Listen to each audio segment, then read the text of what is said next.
മഴയുടെ ചൂളമൊഴികൾ, കാറ്റിൻ്റെ താളം. നൂറ്റാണ്ടുകളുടെ നിശബ്ദത കാത്തുസൂക്ഷിക്കുന്ന ഒരു വനത്തിൻ്റെ ഹൃദയത്തിലേക്കാണ് ഇന്നത്തെ യാത്ര. വിശ്വാസവും പ്രകൃതിയും ഒരുമിച്ച് ശ്വസിക്കുന്ന ആ ഇടം. കേരളത്തിൻ്റെ ഹൃദയത്തിൽ നൂറ്റാണ്ടുകളായി പ്രകൃതിയെയും വിശ്വാസത്തെയും ഒരുപോലെ കാത്തുസൂക്ഷിക്കുന്ന ഒരു പുണ്യവനം.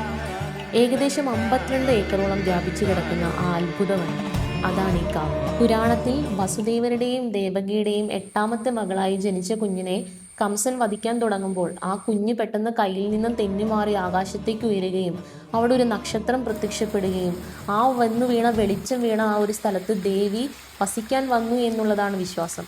പിന്നീട് അവിടെ ഉണ്ടായ പുഷ്പവൃഷ്ടിയിൽ നിന്നാണ് ഈ കാണുന്ന മരങ്ങളെല്ലാം സൃഷ്ടിക്കപ്പെട്ടതും പിന്നീട് ഇതൊരു വനാന്തരമായി രൂപാന്തരപ്പെട്ടതെന്നുമാണ് വിശ്വാസം.